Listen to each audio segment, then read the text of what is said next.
mostrar mais uma coisa que eu queria mostrar, peraí. Que é legal também, que é um parceiraço que faz isso e eu acho incrível. Que Tá, e a gente fala, nossa, mas isso é super utópico. É super utópico, né? Olha as nossas cidades, a ocupação urbana, como que a gente vai fazer a parada regenerativa? E assim, tem vários ciclos, tem vários ciclos de desenvolvimento humano, por exemplo, o sistema de alimentação, que não é tão difícil assim transformar em sistemas regenerativos. A gente já tem as soluções, a agricultura sintrópica, nossa, nos trópicos, a agrofloresta, a agricultura sintrópica, e parar de comer carne resolve a parada, assim, resolve. Usando a agricultura sintrópica e outros processos regenerativos para cuidar de toda a terra degradada que tem, né? Tem um terço da terra agricultural do mundo está degradado. Então, a gente tem essa oportunidade para regenerar um terço de toda a terra do planeta. É fácil sustentar 10 bilhões de pessoas, entendeu? A população não é um problema, é o uso inapropriado dessa terra que é o problema. E aí, um exemplo que eu sempre mostro tem o tratamento convencional de esgoto, e aí essa pessoa que eu conheço, o nome dele é Jay Abrahams, que é também desses vários grupos que eu falei. Ele desenvolveu um sistema de tratar esgoto na paisagem. Então, tipo, eles tratam esgoto, eles tratam efluente industrial, com pH 2 na paisagem, usando planta, raízes, solo, bactéria, fungo. Esse lugar que vocês estão vendo do lado esquerdo é um efluente industrial de uma fábrica de cidra, de bebida alcoólica. Olha isso, entendeu? Isso é um tratamento de esgoto. E é claro, assim, eu sempre brinco com essa história do esgoto, que é a maior burrice humana é você... gente, eu estava compartilhando a minha tela? Vocês estavam vendo o sistema de esgoto? Tá. Não? Tá. Eu ainda estou compartilhando minha tela? Não, agora parou, mas a gente estava vendo. Tá. Então, e é muito louco isso, porque eu sempre brinco que toda vez que a gente vai no banheiro, a gente está usando água limpa de bebê para jogar a fertilidade fora. Entendeu? A gente está usando água limpa para jogar a fertilidade fora. Tem muitos pontos de intervenção. Tá, enfim, esse é um deles. E aí eu queria também falar um pouco de alguns princípios de regeneração. Assim, tem várias referências. Isso é um super, como posso dizer, um super resumão. Enfim, tem muitas referências e vários princípios. Então, a gente fala muito que o local dita a estratégia. Então, em design regenerativo, a gente fala muito que não existe modelo. O que existe são princípios e processos. Cada lugar tem um potencial. Então, a gente fala muito também de focar no potencial daquele lugar em vez de focar em soluções para problemas. Essa ideia do potencial olha sempre para o futuro. Então, não é... E isso vem um pouco de sistemas vivos, se você pensar, por exemplo, que numa semente, a semente traz o potencial de uma árvore. Então, cada ser único daquele sistema tem uma potencialidade em si que se aquele sistema for saudável e se o seu desenvolvimento não for interrompido, a gente está criando condições para aquele ser, aquela espécie, aquele indivíduo atingir o seu potencial. Então, a gente está sempre focando nesse potencial. E essa ideia de que o potencial, uma árvore que está crescendo num certo ecossistema vai ser muito diferente, talvez até da mesma árvore crescendo em outro ecossistema. Tudo se adapta, porque está tudo interconectado, está tudo sempre se retroalimentando.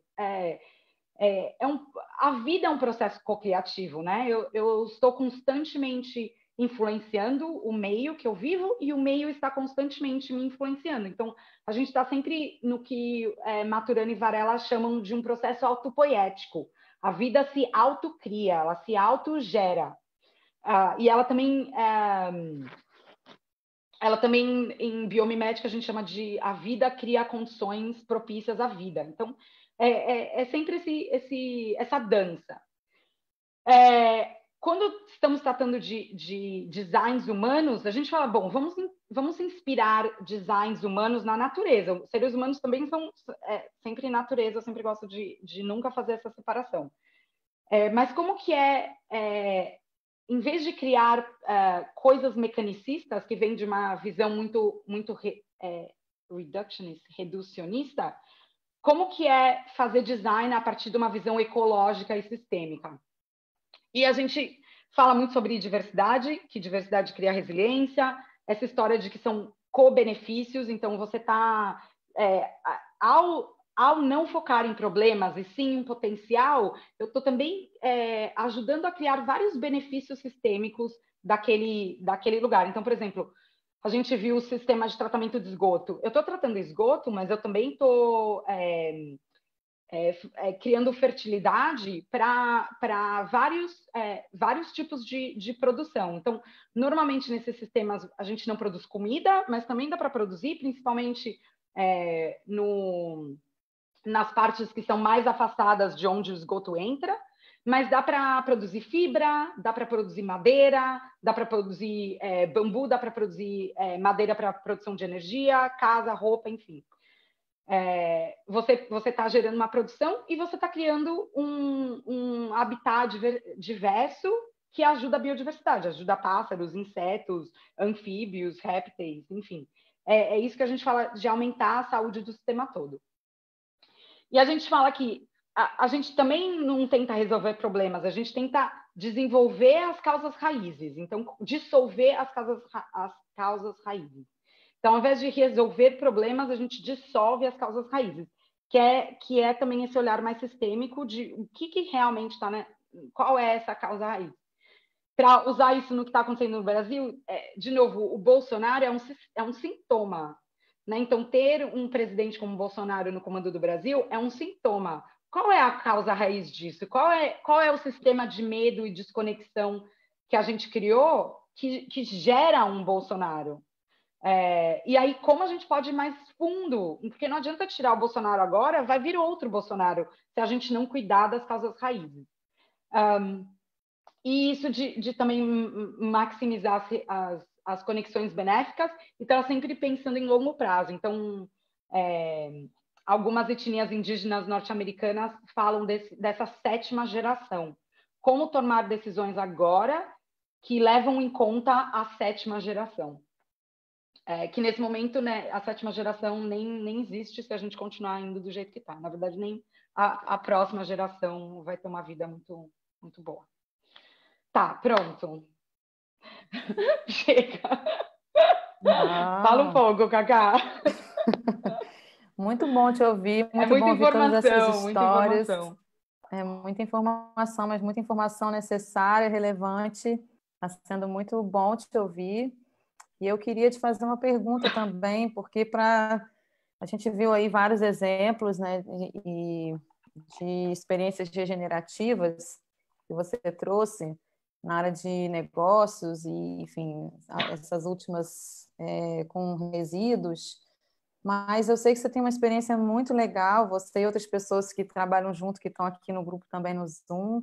Eu estou vendo a Tânia bem aqui na minha frente também, com toda a parte de organizações, né? Acho que para a gente falar em cultura regenerativa, a gente precisa pensar em outras formas de nos organizarmos, assim, né? Que possa, de fato, apoiar essa cultura regenerativa para que ela possa emergir e florescer, né, da melhor maneira possível, que a gente possa, de fato, alcançar nosso potencial, o potencial dos lugares, dos sistemas, das pessoas. Então, se você puder compartilhar um pouquinho sobre essa experiência, o que seriam organizações regenerativas? Será que existe alguma coisa assim? Ou as organizações bioinspiradas, né, inspiradas nos sistemas vivos? Eu vou também compartilhar mais uma coisa aqui que eu gosto muito dessa coisa assim que eu acho que tem a ver com organizações também, que a gente fala muito sobre sustentabilidade, né? Sustentabilidade é não causar dano. E a gente diz que regeneração é melhorar a saúde de cada sistema que a gente toca. E aí, isso tem muito a ver com organizações. Eu estou fazendo um trabalho agora super comovente, assim, está super bonito, mas também está bem desafiador, que é uma loucura. Eu fiz uma pesquisa com várias pessoas da organização sobre a visão de futuro, com essa ideia de que agora não dá para prever o futuro, que está, né, tudo muito incerto. Normalmente já não dá para prever o futuro, imagina agora. Mas se a gente ir mais a fundo assim, no propósito da organização e na visão das pessoas sobre o futuro, eu acho que a gente consegue extrair princípios. E eu acho que o que a gente precisa agora é ter uma base sólida e uma base sólida de princípios que guiem as nossas decisões, mesmo se a gente estiver no escuro. Então, como a gente pode cuidar para que as decisões que estão sendo tomadas agora e que vão ser tomadas muito rápidas, porque está tudo mudando muito, que essas decisões ainda sejam regenerativas, não que as decisões sejam regenerativas, mas que o resultado ainda seja bom, que o resultado ainda seja regenerativo, que a gente consiga melhorar a saúde de cada sistema que a gente toca. E aí o primeiro princípio que veio toda interação cria confiança. Então, talvez para mim isso é o princípio fundamental de organizações regenerativas. Para a gente conseguir melhorar a saúde de tudo que a gente toca, a gente precisa criar um espaço de confiança e de desenvolvimento. Então, é isso, assim, cada interação. Então, a interação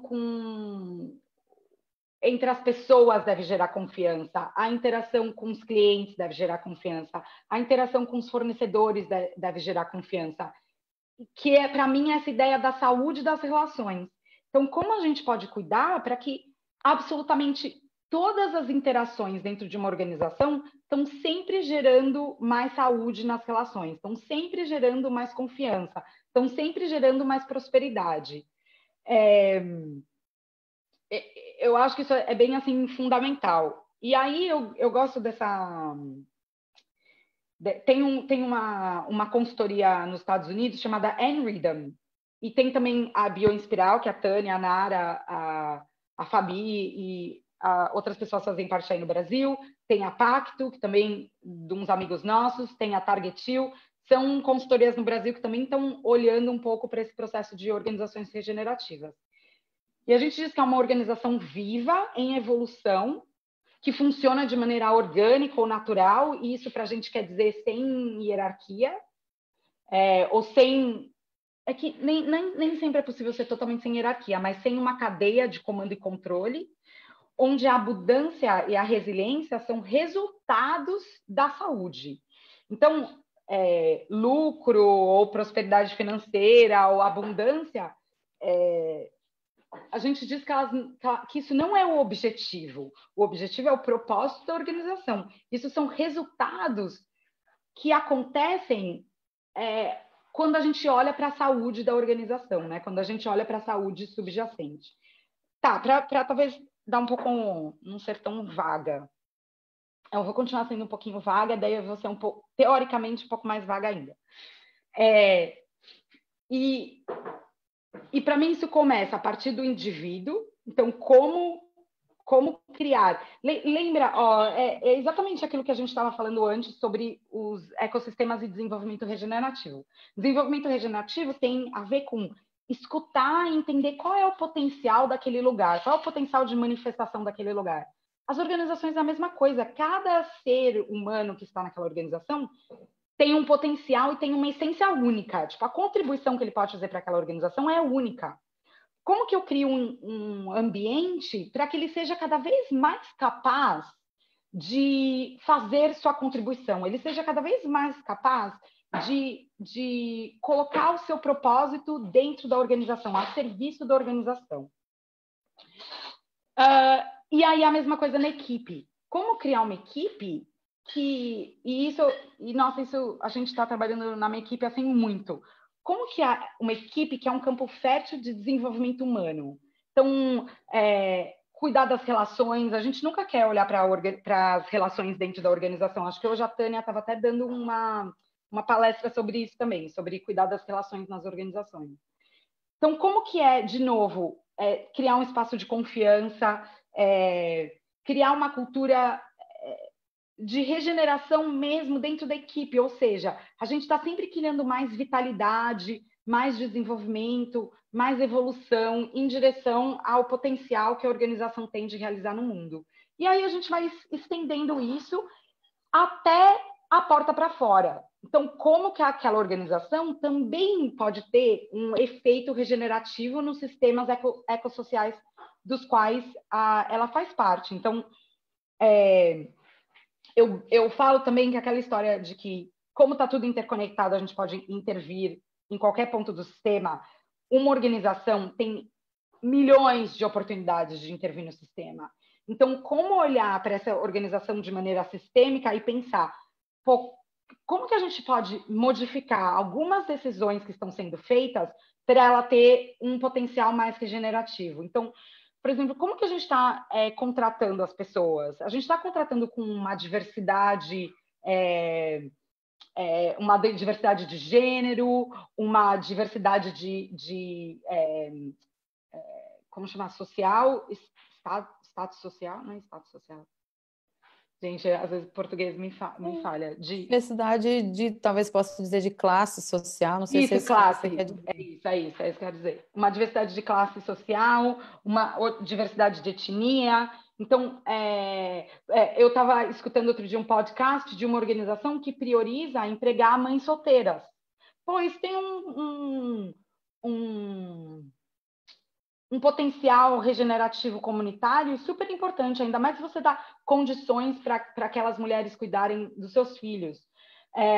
Como que eu estou comprando, né? Que coisas que eu estou comprando e como que eu posso comprar coisas que vão ajudar a regenerar ecossistemas? Qual é o produto que eu estou vendendo? E como que esse produto está aumentando a capacidade da gente sustentar a vida do planeta? Assim, enfim, isso pode ser desabrochado em milhares de formas.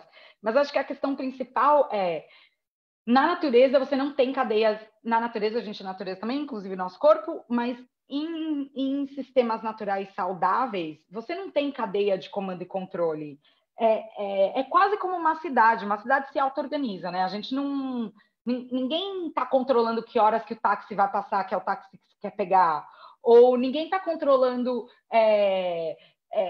a pessoa varrendo o lixo da rua junto com a pessoa que está jogando lixo na rua. O sistema se auto-organiza. Então, a gente já tem isso, os sistemas já são auto-organizantes. Como que a gente pode agora fazer intervenções para que esses sistemas que são auto-organizantes criem condições regenerativas, criem condições para mais vida? E a mesma coisa dentro das organizações. A minha briga eterna na Lush, inclusive hoje eu já passei, por isso que eu fico tentando... Eu quero... Algumas equipes são autogestionadas, mas a gente tem ali um centro de poder super forte. Então, hoje a gente estava conversando bastante sobre isso, que a gente sabe que tomar decisões em círculos e comitês é um jeito super não eficaz. Então, como que é empoderar indivíduos para que eles sejam mais capazes de tomar decisões com boas informações? E daí o que a gente chegou é como criar um campo para verdade. Então, como criar uma cultura onde as informações são corretas, que sistemas naturais saudáveis também, você tem muita troca de informação. Você tem um micélio lá embaixo da terra trocando informações com a floresta inteira. Você tem as árvores se comunicando através de sinais químicos. Você tem as formigas se comunicando através de sinais químicos. O sistema está inteiro respondendo a vários tipos de comunicação. Então, numa empresa regenerativa, você precisa criar canais limpos de comunicação, onde a informação certa, chega no momento certo para as pessoas certas, para que elas possam tomar decisões de maneira mais autônoma. Então, como cuidar desses processos de limpando?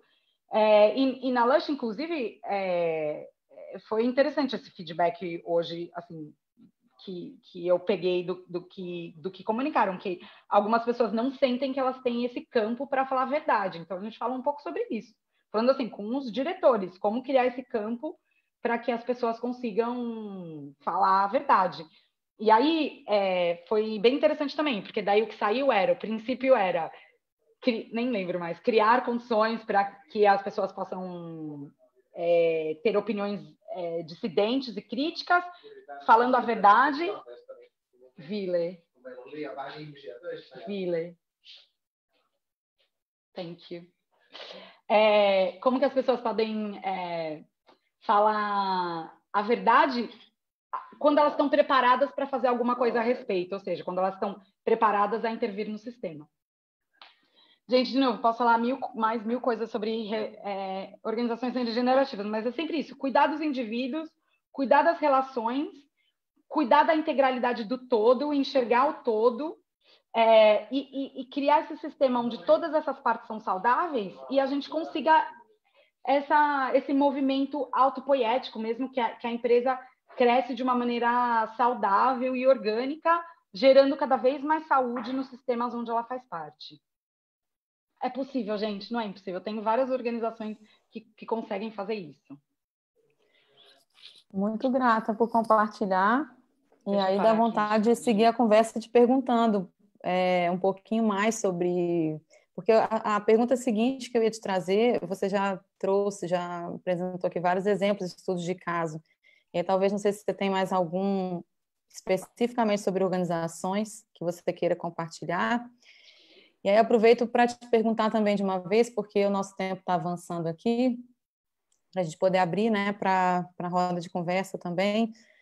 Você falou sobre esse momento que a gente está vivendo, né? Claro, isso está presente para todos nós em todo momento. E se você quiser trazer algo mais sobre isso, assim, que oportunidade que você visualiza, que você enxerga nesses tempos que são ao mesmo tempo tão dolorosos, mas são especiais também, né? Em relação assim, como que a gente pode potencializar a construção de culturas regenerativas agora, nessa situação que a gente está globalmente vivendo? Então, aí você tem duas perguntas em uma, aí você escolhe por onde você quer ir. Eu acho que, talvez eu contar mais um exemplo, e aí eu entro nesse lugar. O exemplo que eu queria contar é da Patagônia, que é uma empresa... Bom, deixa eu falar duas coisas rapidinho. A gente compra... Foi super legal, porque a gente fez todo um estudo sobre etanol, a gente usa álcool nos... E aí, velho? Oi, amigo. A gente usa etanol nos perfumes e a gente queria um etanol com impacto ambiental melhor. E a gente está comprando da Native no Brasil. E é super interessante, porque isso não está traduzido, mas assim, a Native está produzindo cana-de-açúcar, né, no interior de São Paulo, regenerando a Mata Atlântica e com um monitoramento de biodiversidade fantástico. Então, assim, eles já encontraram 330 espécies de mamíferos, pássaros, répteis, 49 espécies na lista de ameaçados de extinção. Então, assim, se a gente pensar que etanol é um combustível também, imagina que todo etanol do Brasil fosse produzido de maneira regenerativa. Entende? Assim, isso não é impossível. E aí, para ligar com a questão que a gente está agora, deixa eu mostrar mais um. Tem tanta coisa. Isso também é um projeto de chorar, que é em Fukushima, no Japão, solo contaminado com radiação, não super radioativo, né, mas contaminado com alguma radiação. Uns cientistas locais descobriram que óleo de canola faz a biorremediação do solo, mas a radiação não fica no óleo. Então, a gente compra esse óleo e a gente bota em cosméticos o óleo da planta que está fazendo biorremediação de solo contaminado com radiação. É isso, entendeu? A gente pode criar uma economia inteira que a própria economia está regenerando, limpando os oceanos, plantando floresta, criando solo, plantando água, né? Que água se planta, cuidando da água, limpando água, enfim, tá tudo aí. E eu queria mostrar também essa galera que a Patagônia faz roupa Mas como eles querem muito ser regenerativo, é difícil fazer roupa de performance totalmente regenerativo, eles foram para a área de alimentação. E aí eles estão trabalhando com essa ideia de agricultura perene, em vez de ser agricultura anual, cultivo anual. E eles encontraram um tipo de cereal que chama kernza, que é perene. Então, não é que nem trigo ou soja que você precisa plantar todo ano. Nem sei se soja, acho que soja é perene, nem sei. E tem essas raízes gigantescas. E quanto mais longa a raiz, mais aquelas plantas estão tirando carbono, dióxido de carbono do ar e colocando em formas de carbono muito mais estáveis no solo.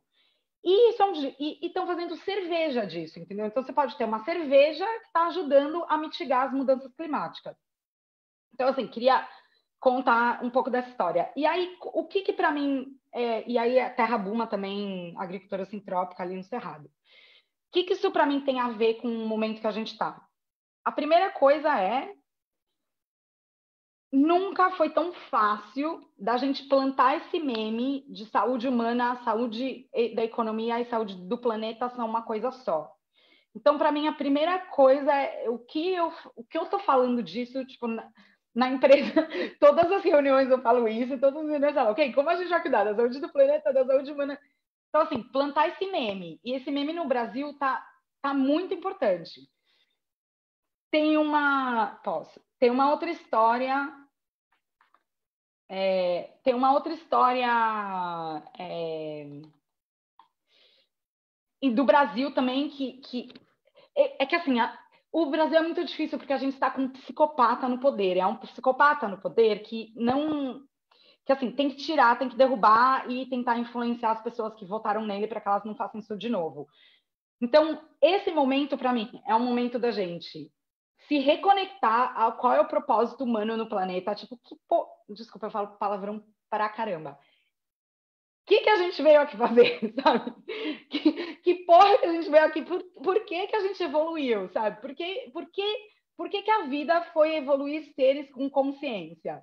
Então, assim, se conectar com algo muito interno mesmo, de um propósito da humanidade nesse momento, que eu acho...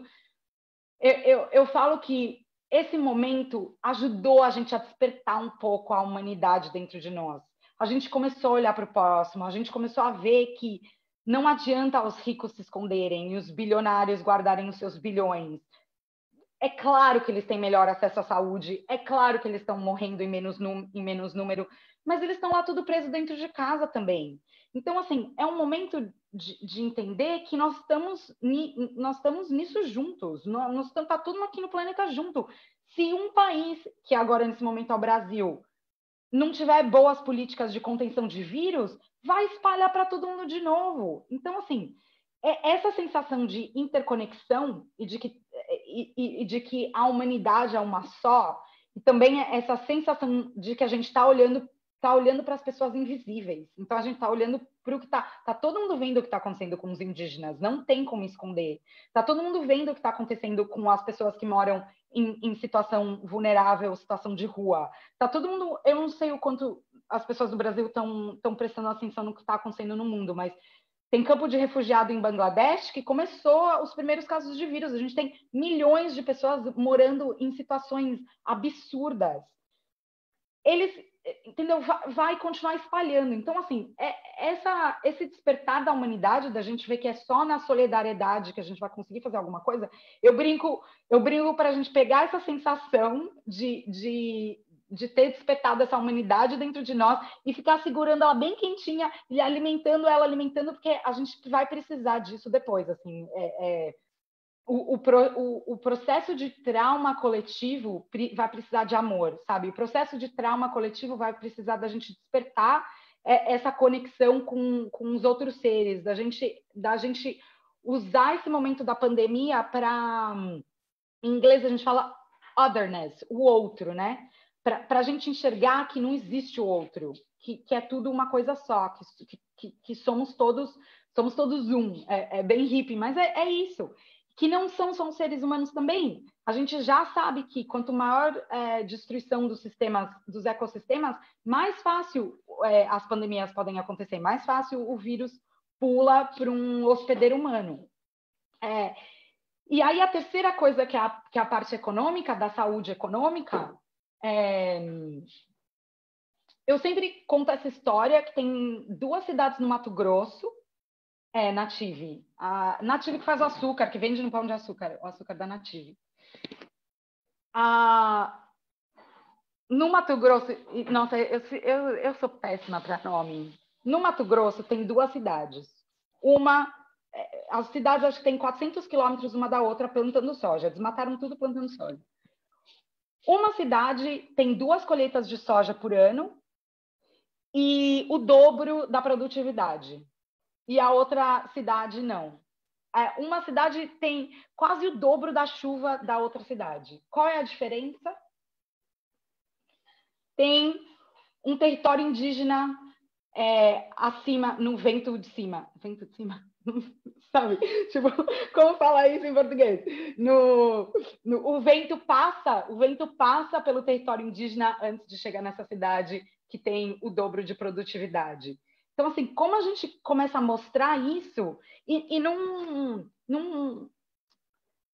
acho que não só não é criticar as pessoas que querem desenvolvimento econômico. Talvez seja importante que no Brasil ainda tenha desenvolvimento econômico, ainda tem muita pobreza. Mas como a gente pode fazer esse desenvolvimento econômico de uma maneira que realmente seja desenvolvimento? Porque o que a gente está fazendo agora não é desenvolvimento, o que a gente está fazendo agora é suicídio. Então, eu estou achando interessante esse momento usar a pandemia para deixar essas coisas explícitas. E isso para mim é difícil como brasileira, porque eu também quero odiar o bolsominion. Eu não quero ir cheia de amores, entendeu? Eu também estou alimentando esse outro. Mas eu acho que a gente vai ter que parar com isso também. Entendeu? Eu acho que a gente vai ter que encontrar maneiras de cuidado mesmo, de que talvez a gente tenha que fazer coisas a partir dessa conexão com o cuidado. E fazer parcerias que nós nem sonhávamos em fazer antes. Mas chegou essa hora. A gente precisa de todo mundo. Eu fico brincando que eu quero até o Jeff Bezos. Eu quero até o Bill Gates. Eu sempre fui super crítica do Bill Gates. Agora eu tô lá, vamos lá, Bill Gates. Implante chips em todo mundo. Não, tô brincando. É que, gente, eu ainda sou ativista punk, tá? Eu não sou assim tão totalmente hippie. Então ainda tenho que cuidar desses 2 lados. Mas é isso, assim, da pandemia. E cuidado mesmo, porque eu acho que o pior ainda nem chegou. Vai vir mudança climática, economia. Então, como a gente usar esse... Eu falo, como não desperdiçar essa crise, né? Vamos usar essa crise para despertar e não ter que esperar outra? E se organizar em comunidade. Design regenerativo é local, é biorregional, é refazendo laços comunitários, refazendo os laços para os sistemas de alimentação, para os sistemas energéticos, criando, relocalizando a economia, cultivando a economia local. É isso, assim, não importa tanto a crise econômica quanto a crise ambiental, quanto a crise de saúde, as soluções são as mesmas. Então, o que a gente está esperando? Esperando poder sair de casa. Mas, enfim, vamos aprender a fazer enquanto a gente não pode sair de casa. Mais uma vez eu agradeço e eu acho que essas suas últimas colocações elas são uma excelente abertura aí para incorporar outras vozes na nossa roda de conversa agora, né? A gente tem aí mais uma meia hora, uns 20 minutos a meia hora para ouvir e conversar. Então, acho que essa última pergunta que você fez é uma boa deixa. Então, eu convido quem estiver aqui com a gente, seja no Zoom ou assistindo pelo Facebook, aqui no Zoom, a possibilidade de abrir seu microfone. A gente pode usar o microfone como um bastão da fala. Então, quem sentir chamado para trazer uma questão, uma pergunta, um comentário, complementar. E eu sinto que nesse círculo aqui a gente tem uma riqueza enorme. Algumas pessoas que eu vejo aqui que eu conheço, outras não conheço, mas tenho certeza também que tem muito a contribuir. Então, quem sentiu o chamado a falar, abre seu microfone, traz sua questão, seu comentário. A Ruth pode também responder, comentar. E lá pelo Facebook, pode colocar no chat, a gente vai acompanhando e eu posso trazer para cá também. Então, está aí aberto. Já tem a Júlia, já está com a mão levantada ali também. Júlia. Oi, querida. Oi, amiga. Então, Maravilhoso te ouvir, Ruth. E tem uma questão, assim, né, dentro dessas lideranças regenerativas, né, tipo, enfim, me vem alguns nomes de iniciativas, assim, de comunidades, enfim, sei lá, Tamera me chama muita atenção nesse sentido, mas você quer trazer alguns exemplos mais, assim, alguns modelos que você conhece? Você falou um pouquinho da Lush aí dentro do seu espaço, falou da Patagônia, mas assim, a nível de interação humana mesmo, assim, quer trazer uns exemplos inspiradores?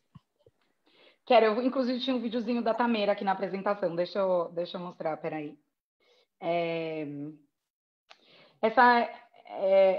bem curto, assim, é só para ver as águas ali da Tamera. Era praticamente um deserto, e é uma comunidade onde moram umas 200 pessoas, na região mais pobre de Portugal,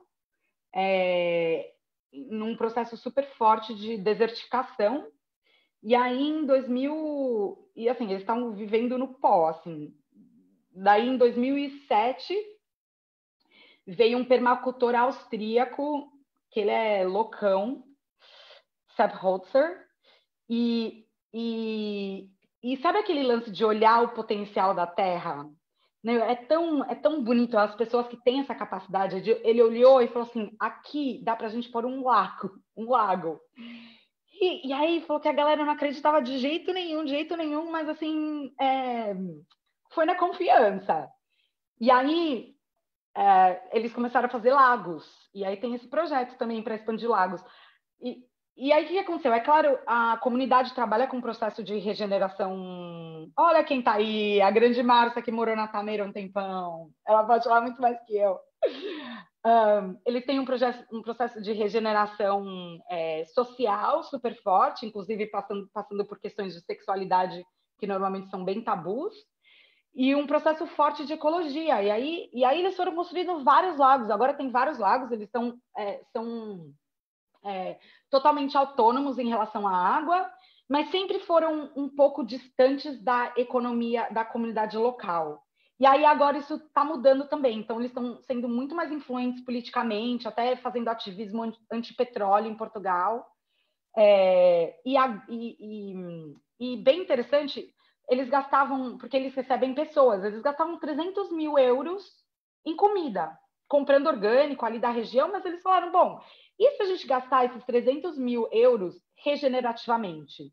E fizeram um projeto lindo, olhando para tudo que eles compravam, tentando fazer parcerias, assim, ativando a economia biorregional, assim, muito bem. Então, até uma pessoa que eu gosto muito que ajudou nesse projeto. E também projeto de tecnologia. E aí eles têm vários campos globais de pessoas ligadas à Tamera. E um desses campos é no Jardim Ângela, em São Paulo, na periferia de São Paulo, que é o Instituto Favela da Paz. E também, gente, no meio da quebrada, fazendo um processo regenerativo super bonito, trabalhando com jovens, então essa parte da regeneração social. Eles têm um Maker Hacker Lab ali, fazendo biogás, eles fazem iluminação para a rua, então eles vão e colocam eles mesmos a iluminação na rua, feita de garrafa PET e tubo de PVC. Eles têm um projeto de culinária vegetariana na favela, com aproveitamento de alimentos, chamado VegArt.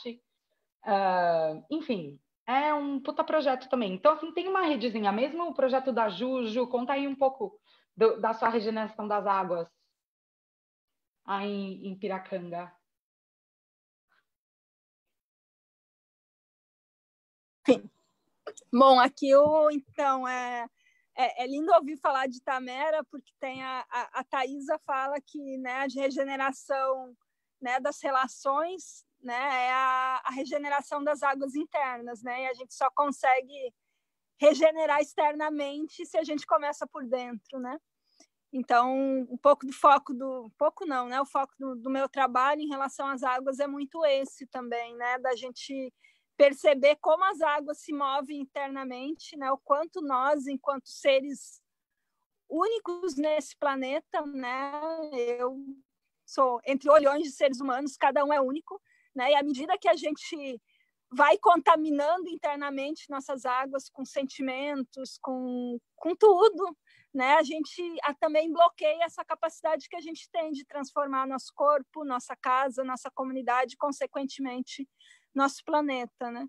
Então, se a gente não ativar essa sensibilidade para com nossa própria dor, a dor do mundo, e conseguir ressignificar isso, né? A gente não consegue também regenerar as águas fora, né? Então, a gente procura aqui muito fazer esse paralelo, né? De trabalhar essa subjetividade da água e, ao mesmo tempo, essa ação do indivíduo dentro de coletivos, né? Então, em geral, quando se fala de água, se fala muito de acesso à água, regeneração de nascentes, a saneamento, mas bem pouco se fala desse papel do indivíduo, né, dentro da sua própria casa, né? Que tipo de produto eu uso, né? O que eu estou colocando da minha água, de onde vem a água que eu bebo, para onde ela vai depois que eu deixo de usar, né? Então, meu foco está muito em resgatar esse papel de indivíduos que estão em coletivos, né? Porque de alguma forma ou outra todos nós vivemos em comunidades, né?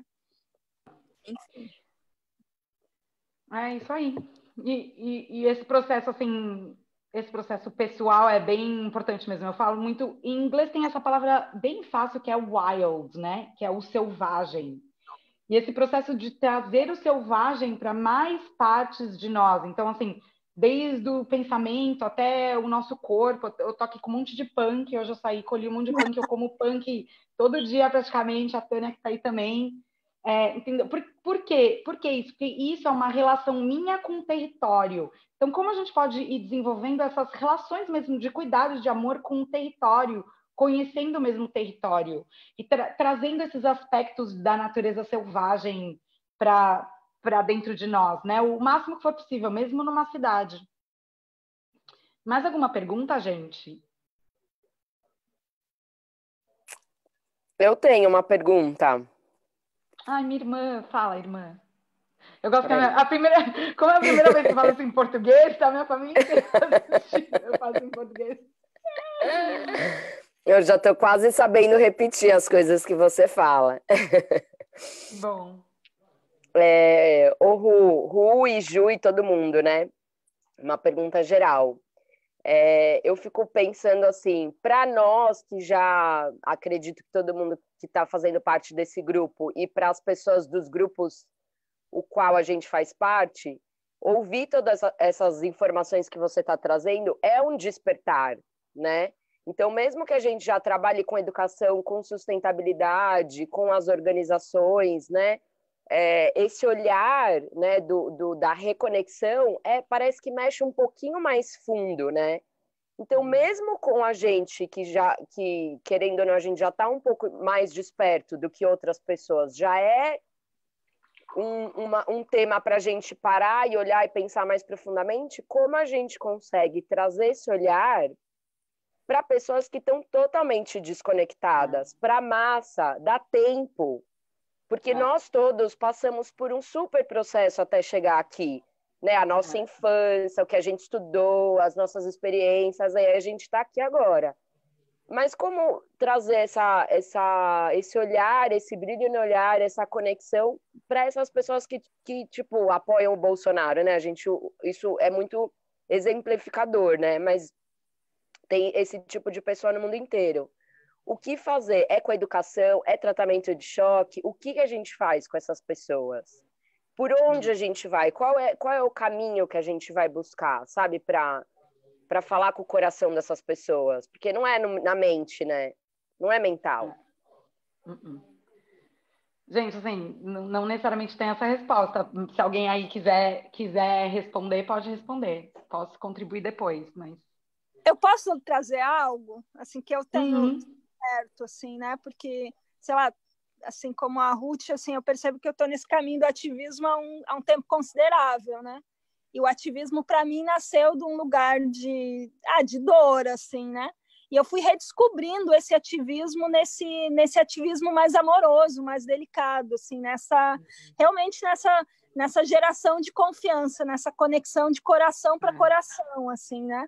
Porque nós somos todos humanos, né? E o que nos conecta uns com os outros, né? Não tem como sensibilizar as pessoas brigando, né? A gente sensibiliza com, né? Fazendo com que uns se identifiquem com os outros na nossa humanidade, assim, né? E eu percebo que dentro do meu caminho é o que, de fato, é a única coisa que funciona, assim, né? É um trabalho de formiguinha ou de beija-flor, mas eu acredito, assim, muito nisso, assim, mesmo, assim. Carol, assim, para mim são duas coisas. Eu acho que o trabalho de um indivíduo, de despertar um a um, é um trabalho lento. Eu acho bom ser feito, mas eu acho lento.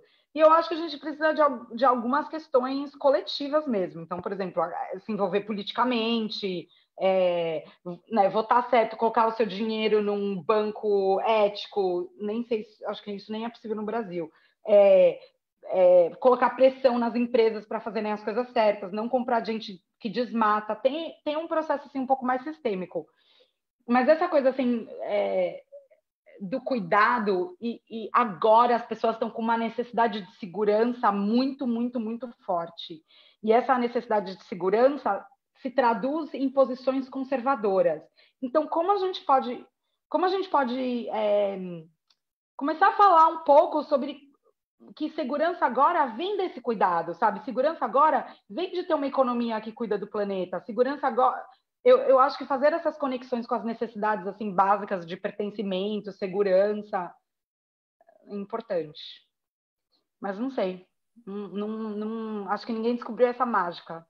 Aliás, descobriram essa mágica. Quem descobriu essa mágica foi Cambridge Analytica, que colocou Trump no poder, Bolsonaro e o Brexit na Inglaterra, e mais um montão de presidentes que a gente nem sabe na África, tiveram umas coisas assim em Togo, de manipular as pessoas através de algoritmos do Facebook. Então, assim, eles descobriram isso. Então, como que a gente pode ter esse trabalho mesmo de se conectar nesse nível?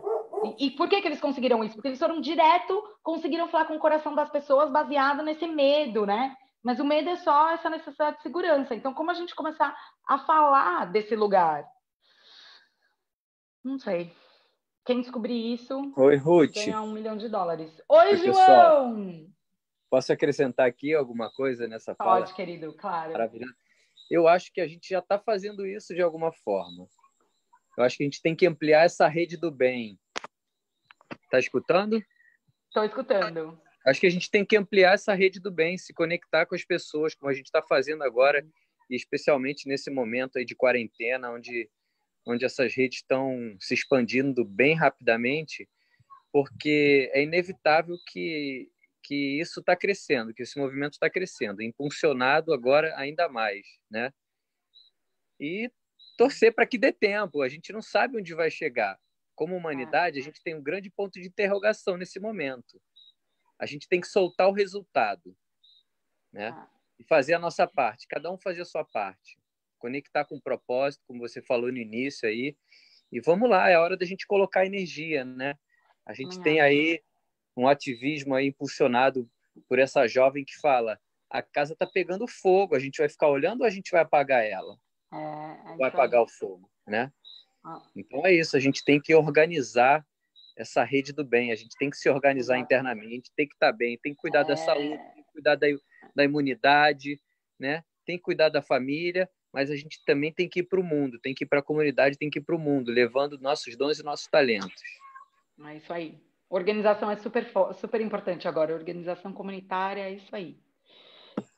E você falou alguma coisa que me fez pensar em outra, mas agora eu já esqueci.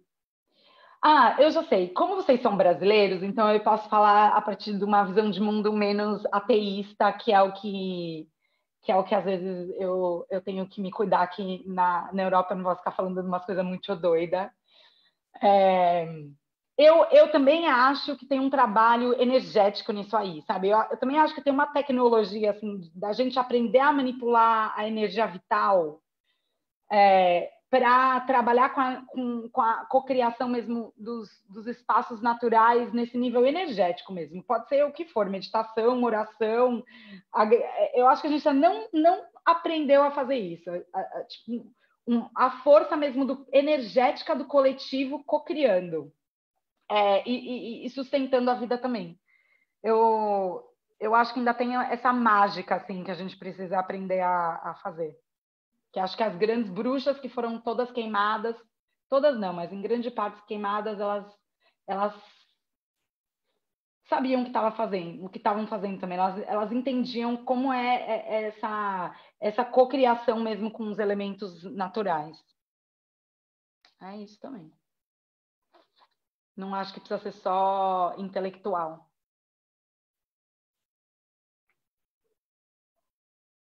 Mais alguma pergunta?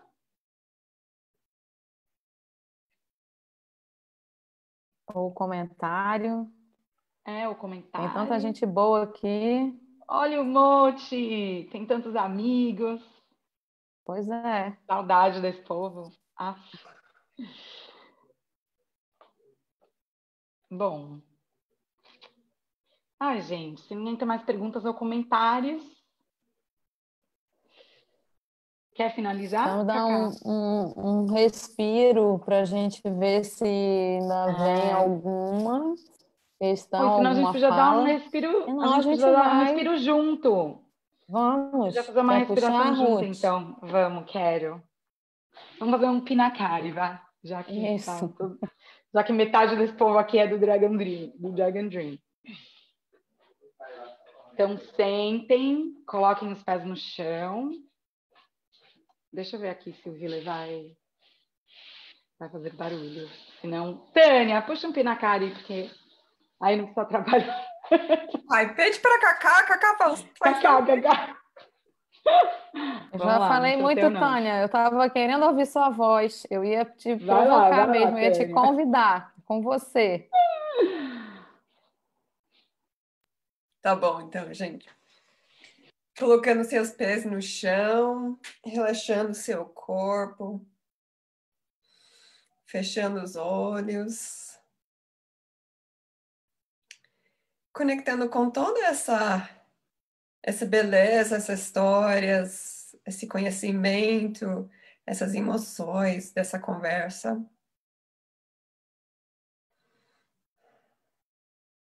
Percebendo isso no seu corpo.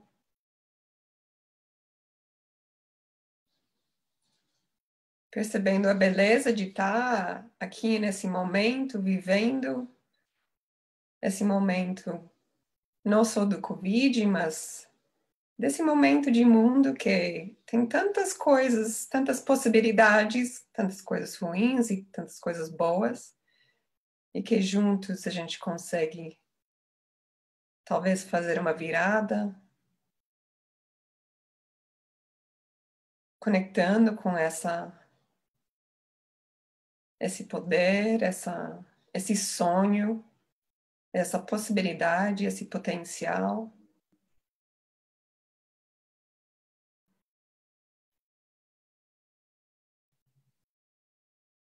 E respirando fundo.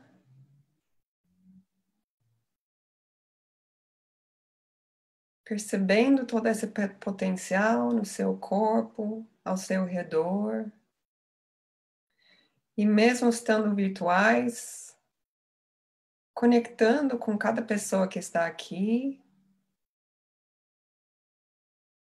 sentindo que essa conexão está saindo de alguma forma para os pés, para as mãos, na forma de raízes ou raios, de qualquer forma que você percebe isso no seu corpo, conectando com todo mundo que está aqui.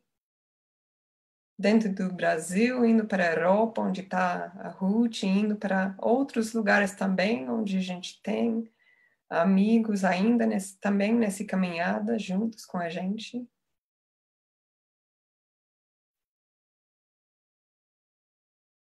E sentindo essa expandir.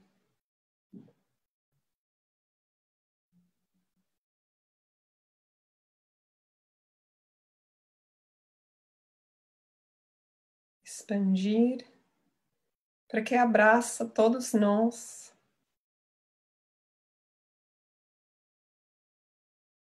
Todo o nosso potencial.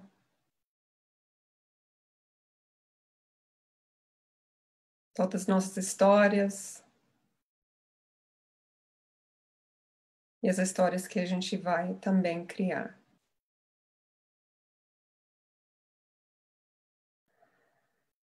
E aí, voltando, agradecendo esse momento juntos, essa parada de respirar e sentir esse momento.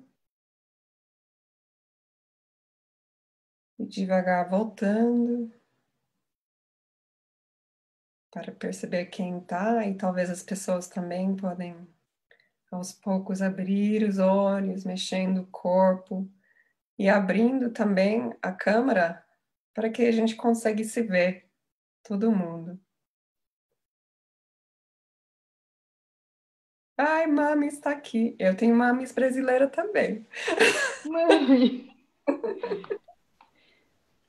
Ei, Tânia, que saudades, que delícia trabalhar com você, amiga. Gente, eu coloquei o link da apresentação aqui também. Podem usar, fiquem à vontade, roubar, copiar, espalhar. Gratidão, Então, muito agradecida também, Tânia, pelo respiro, foi muito bonito. E Carol. aí, a gente já está chegando no final da conversa, mas temos uns poucos minutinhos aí, se alguém ainda quiser trazer alguma contribuição. Eu faço um chamado também especial aí aos amigos, parceiros e pessoas que trabalham mais diretamente com o Instituto Nova Era. Se tem alguém que quer comentar.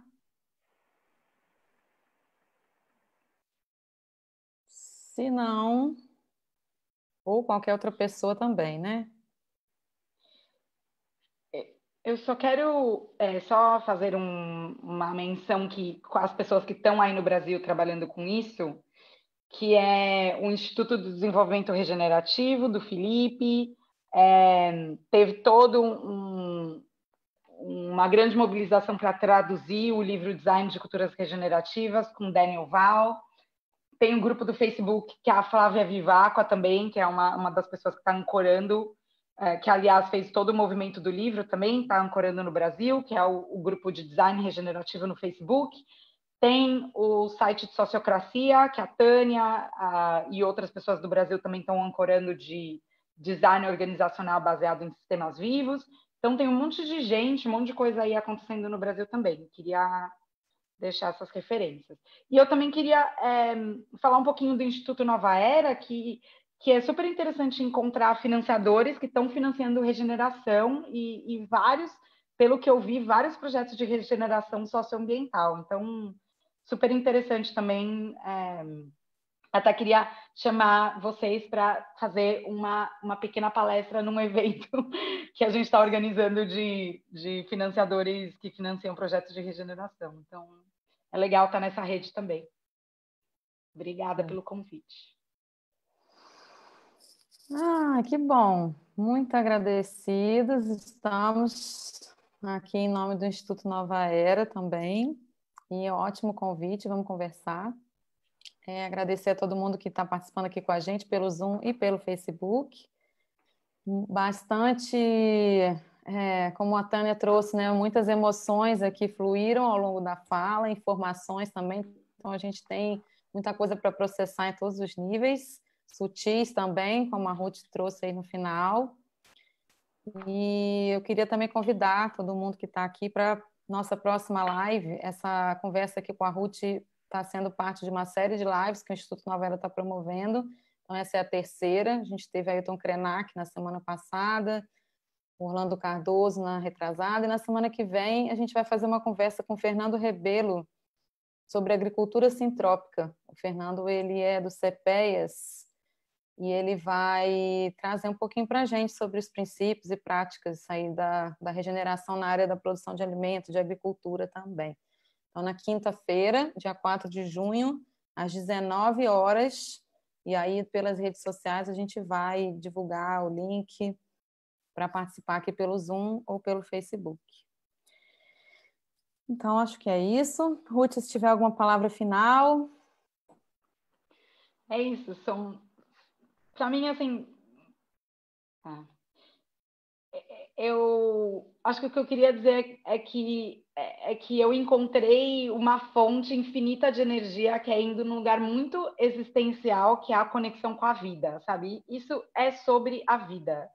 Assim, é isso, é a vida no planeta nesse momento. A gente está aqui para ajudar a vida a evoluir ou a gente está aqui para acabar, sabe, com esse experimento? Então, vamos honrar ao que a gente veio mesmo. É isso.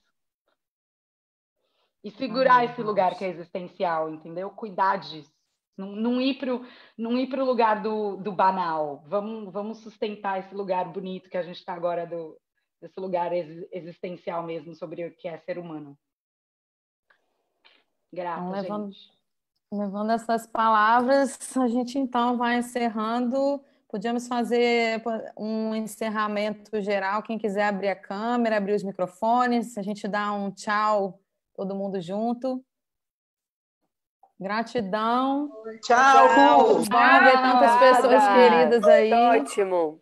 Tchau. Valeu, Tânia. Amo vocês, muita saudade. Tchau, filha. Tchau, Dani. Tchau, Ruth. Tchau, Tânia. Tchau, pessoal. Obrigada. Tchau, Carol. Tchau, Tânia. Tchau, Carol. Tchau, todo mundo. Tchau, mãe. Tchau, obrigada. Tchau. Tchau, gente. Tô saindo. Obrigada, Beijo, Instituto tchau. Nova Era.